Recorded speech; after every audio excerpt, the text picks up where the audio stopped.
Video එක play කරලා බලමු. මේ පළවෙනි වීඩියෝ එකේ පෙන්වන්නේ දීප්ත සිදුරු පරීක්ෂණය. තරංගවල එන දීප්ත සිදුරු පරීක්ෂණ ගැන තරංග දෙකක්.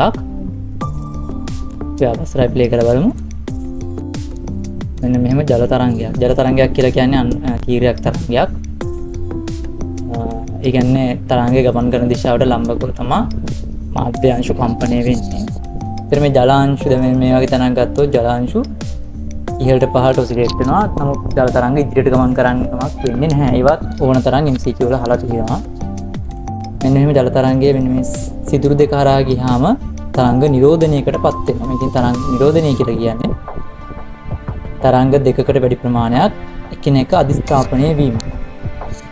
එතකොට මෙතනදී වෙන්න පුළුවන් නිර්මාණකාරී නිරෝධනය සහ විනාශකාරී නිරෝධනය.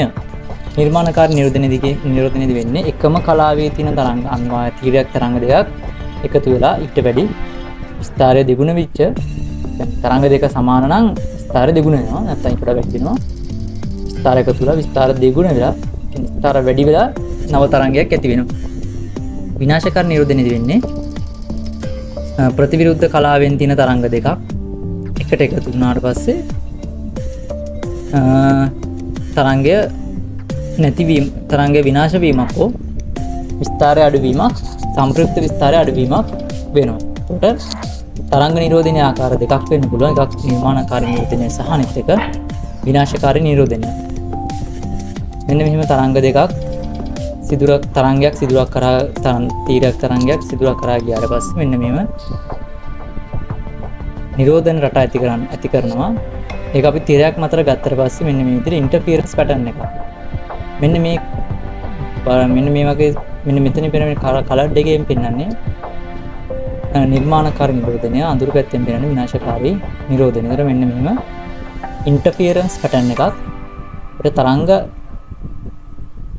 තීරයක් තරංගයක් සිදුරක් අපි ඊළඟට බලමු. ක්වොන්ටම් සස්පෙන්ඩ් නම් ක්වොන්ටම් ෆිසික්ස් නැහැ.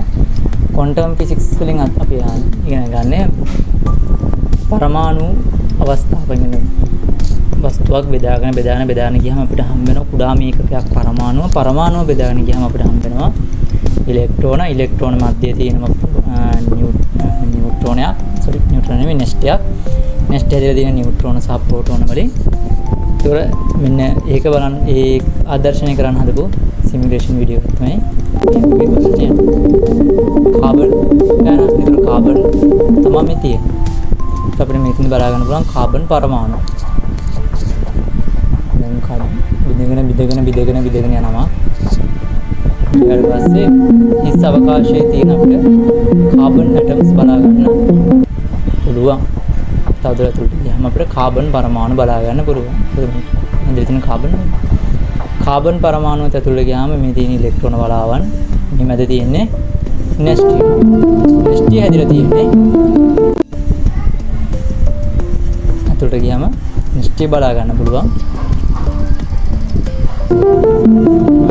නෙස්ටි හැදිලා තියෙන්නේ ප්‍රෝටෝන සහ නියුට්‍රෝන ඉලෙක්ට්‍රෝන මූලික අංශුවක්. නමුත් ප්‍රෝටෝන නියුට්‍රෝන මූලික අංශුවක් නෙමෙයි. ප්‍රෝටෝන නියුට්‍රෝන හැදිලා තින්නේ අප් ක්වාක් සහ ඩවුන් ක්වාක් වලින්. ක්වාක් වලින් තමයි හැදිලා තියෙන්නේ. ක්වාක්ස් කියලා කියන්නේ ප්‍රෝටෝනයි නියුට්‍රෝනයි තවදුරටත් බෙදුවම අපිට හම්බ වෙන අංශු. ඒ ටික ඒවා අපිට අංශු භෞතික විද්‍යාව කොටසදී හදාගන්න පුළුවන් උසස් පෙළ. අන්තිම පාඩමෙන් හදාලා ඉගෙන ගන්න පුළුවන් කොටසක් තමයි අංශු භෞතික විද්‍යාව. ඒතර ප්‍රෝටෝන නියුට්‍රෝන හැදිලා තියෙන්නේ ක්වාක්ස් වලින්. ඉතින් ක්වාක්ස් වලින් තවදුරටත් ඇතුළට යන්න පුළුවන්. ඒතර තව වලට බෙදෙනවා.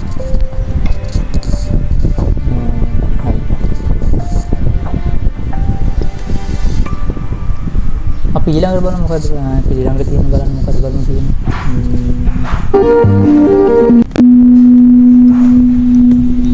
Nothing. Tuning fork has a little thing on the top that makes it about තරංග කොටසට අදාළ කොටසක් පාඩමකට අදාළ කොටසක් තමයි. මෙතනදී අපි ආදර්ශනය කරන්න යන්නේ අනුනාදය කියන සංසිද්ධිය. අනුනාදය කියලා කියන්නේ යම් වස්තුවක් අසලට තවත් වස්තුවක් ගෙනලා කම්පණය කරනවා. ඒ කම්පණය කරන වස්තුවේ ඒ කියන්නේ අපි කම්පණය කරන අපි කියන කෘත්‍රිම කම්පණය කිරීමන්නේ. ඒතොර ඒකේ තියෙන සංඛ්‍යාත අපි කියන කෘත සංඛ්‍යාතය කියලා. අන්නේ කම්පණය කරන වස්තුවේ කෘත සංඛ්‍යාතය අපි සලකනු ලබන වස්තුවේ ස්වභාවික සංඛ්‍යාතයට ඒ කියන්නේ වස්තුවේ සංඛ්‍යාතයට සමාන නම් වස්තු දෙකම උපරිම විස්තාරයකින් කම්පණය වෙන්න පටන් ගන්නවා. උපරිම විස්තාරයකින් කම්පණය වීම තමයි අනුනාදය කියලා කියන්නේ. වස්තුවක ස්වභාවික සංඛ්‍යාතය සහ කෘත සංඛ්‍යාතය සමාන නම් එම වස්තු දෙක උපරිම විස්තාරයකින් කම්පණය වීම තමයි අනුනාදය කියලා කියන්නේ. ඒතර අනුනාදය ආදර්ශනීය කිරීම තමයි මේ ප්‍රැක්ටිකල් එකේ අරමුණ. 240 hertz. If I get this near here, කම්පණය වීමක් නැහැ. මෙයාගේ සංඛ්‍යාතය Nothing happens to me. 268යි. but watch what happens when I take this off. 260 And now both have the same exact frequency. Check that out.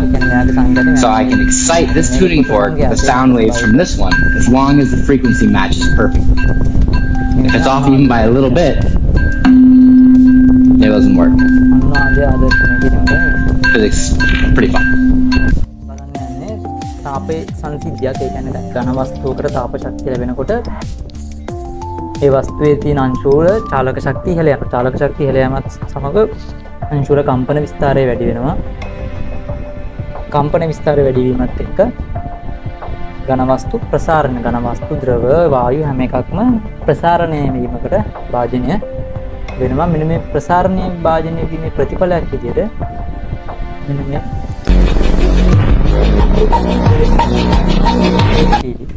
මේක තාපයේ සංසිද්ධිය. ඉතින් රේපිල ඇදලිච්ච තාප නිසා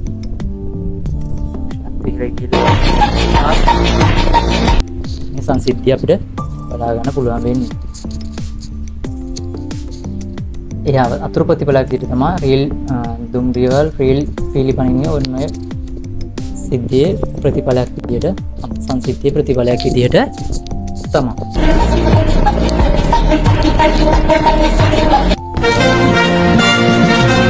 funny video එකක් universe කියන මේ අපි ඉන්න විශ්වය නම් විශ්වය තමයි මේ තියෙන්නේ. ඒතර මේ විශ්වය ඇතුලේ තමයි ග්‍රහ ලෝක මන්දාකිනි අපි ඉන්න ආලෝක පද්ධතිය කියන්නේ ග්‍රහ පද්ධතිය කියන්නේ සෞර ග්‍රහ මණ්ඩලය සෝලර් සිස්ටම් සෞර ග්‍රහ මණ්ඩලයේ තියෙන මිල්කි වේ එකේ අපි ඉන්න ගැලැක්සි එක නම් මිල්කි වේ එක. මිල්කි වේ එක මැදේ තියෙන කුඩු කුහරයක් කල්ප කුහරයේ නම අපිට ළඟම ආසන්නම ගැලැක්සි එක තමයි ඇන්ඩ්‍රොමීඩා. ඒ වගේ ගැලැක්සි වගේ වෙන් හැදිච්ච ගෝලාකාර විශ්වය තමයි අපේ මේ යුනිවර්ස් එක. යුනිවර්ස් එකෙන් එළිය මොකක්ද බලමු අපි. යුනිවර්ස් එකේ එළිය තියෙන මල්ටිවර්ස්.